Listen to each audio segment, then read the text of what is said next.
Today we're going to look at adding and subtracting fractions with like or common denominators.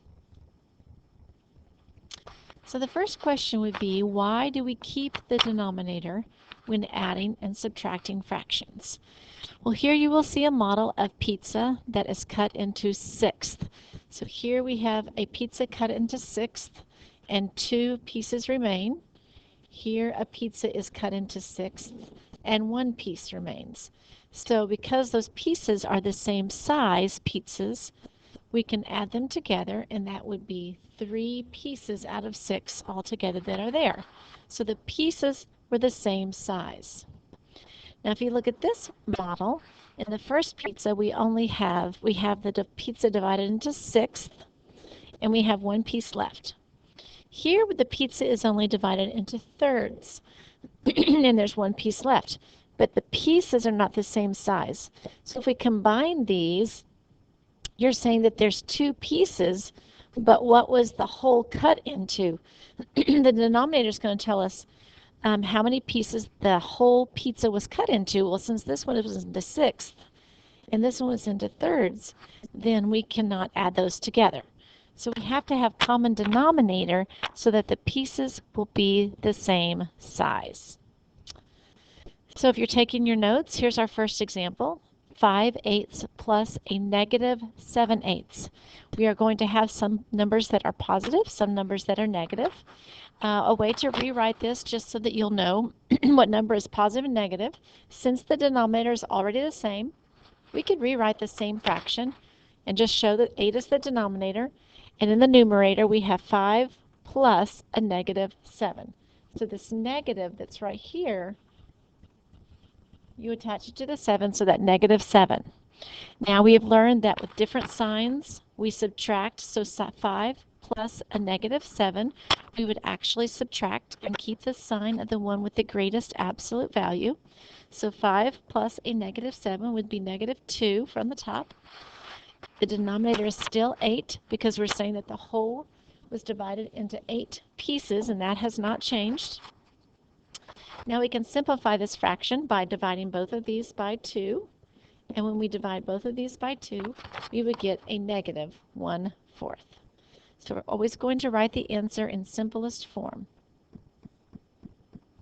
In our next example, we have mixed numbers. Since the denominator is the same, there's actually 2 different ways that you could work this problem.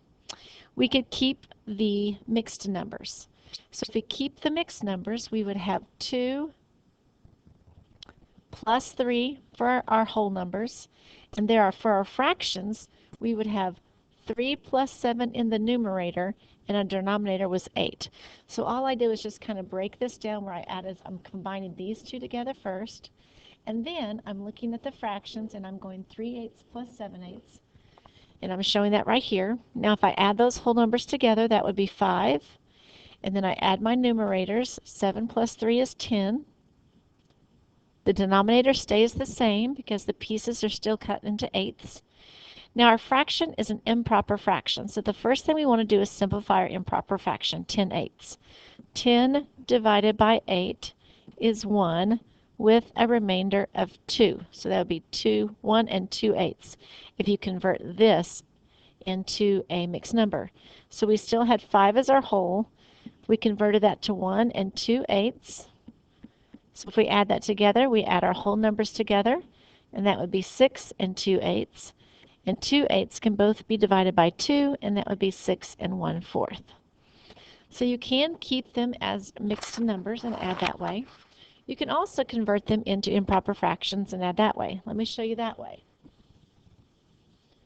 To put them into improper fractions, we would go 2 times 8 is 16, plus 3 is 19, so that would be 19/8.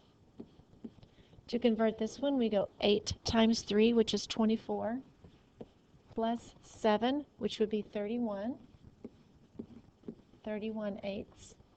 Now we have the same denominator, eighths. So on top we have 19 plus 31. As you can tell, when you do this method, you're going to be dealing with larger numbers. So 31 plus 19 would be 50 divided by 8. And 50 divided by 8 would be 6. 6 times 8 is 48. We subtract and get 2, which is 6 and 2/8. Notice that's the same thing you had right here, and simplified to 6 1/4. So it works to either convert them to improper fractions, or you can keep them as whole numbers, and you're going to get the same answer.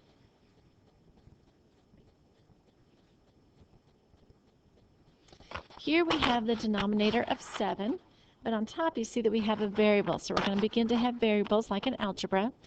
It helps to mentally or to rewrite it. We know the denominator stays the same, so let's just rewrite the top, 5x plus, and this negative is going to be attached to that, so it is a negative 8x. We have learned that we can combine like terms. Both 5x and negative 8x have the variable of x. Those are called like terms. Both of those are being multiplied by the same unknown number, so we can combine them.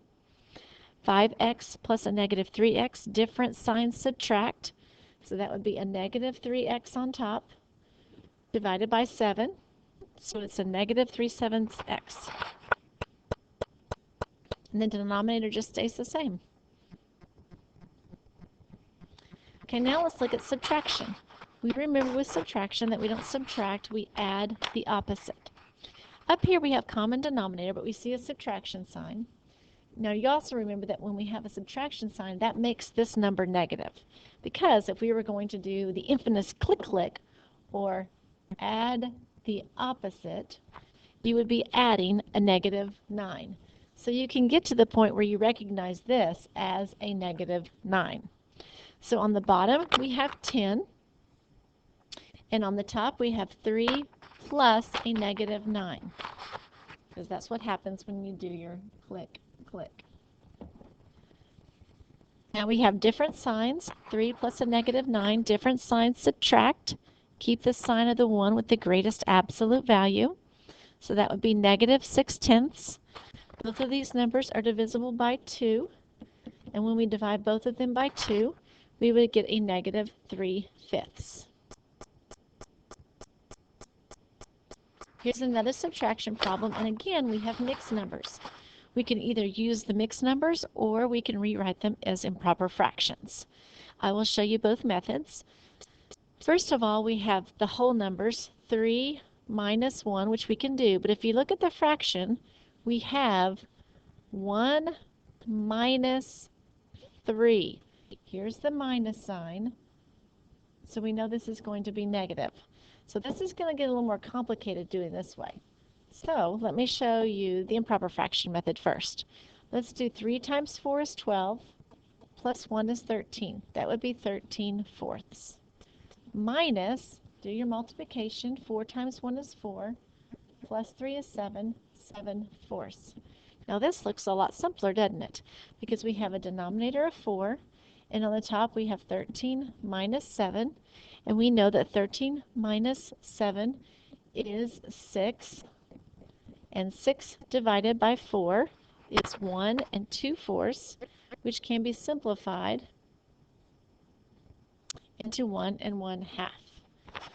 So that method's probably a little bit easier than the other method. The other method, this is the way I would do it, 3 1/4 minus 1 3/4. I like to stack them this way. We would actually have to do some regrouping here because we can't go 1 minus 3. So we have to take away a whole, and if we take away a whole from 3, that leaves 2 wholes. We have to add a fraction that's equivalent to a whole, and since the denominator is 4, a fraction that is equivalent to 1 whole would be 4/4. So if we add 4/4 to this fraction, that would give us 5/4. So what I do is I just look at the denominator, look at the numerator, add them together. We now have 5/4. Now you have 2 5/4 minus 1 3/4, and 5/4 minus 3/4 is 2/4, and 2 minus 1 is 1, and then you would simplify it. But this involves that regrouping right here, so you can do it that way, or you can convert them into improper fractions like the PowerPoint slide shows, and that might be simpler for you. Here we have variables involved. We have common denominator though, so we put 7d is still a denominator. On top, there's that negative sign, so that makes this 6 a negative. So we're going to add a negative 6. So that's 4 plus a negative 6 when you do the click, click, or the add the opposite. Now you have different signs, so you subtract. That would give you a negative 2 on top. The 7d, the denominator still stays the same. And 2/7 is simplified, so our final answer is just negative 2 divided by 7d.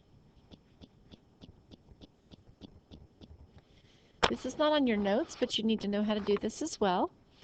N plus 3/7 equals 5/7. Remember, when solving for a given variable, you want to get it by itself on one side of the equation. The variable is on the left side of the equation, so we want to move the 3/7 to the other side. We do that by using our inverse operation. Since it's a positive 3/7, we're going to subtract 3/7 on both sides. I just wrote it here because it would have been really squishy to write it right there. Well, a positive 3/7 and a negative 3/7 cancels out. It becomes 0. So on the right side of the equation now we have 5/7 minus 3/7. They're showing subtracting 3/7 on both sides. Those cancel out.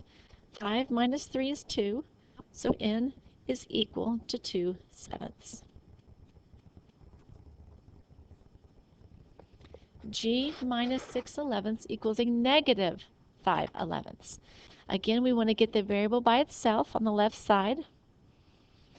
We have a negative 6/11, so this negative sign makes this term a negative 6/11.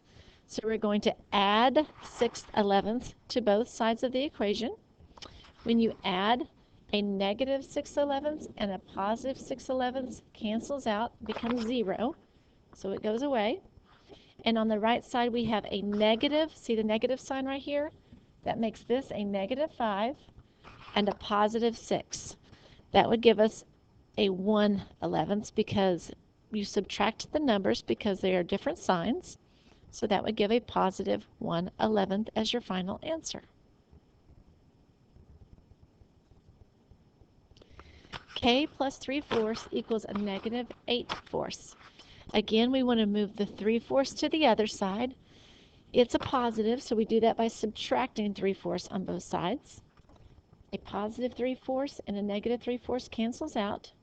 Now if you look at the right side, we have a negative 8/4 and a negative 3/4, because if we add the opposite, that becomes negative. So when you see this minus sign right here, that makes that a negative. You have to think this is negative 8, and you have to think of this as negative 3. And we remember that when they're both negative, negative 8 and a negative 3, same signs, add and keep. So that would be a negative 11/4. We could simplify that as a mixed number, or you can leave it as a simplified improper fraction.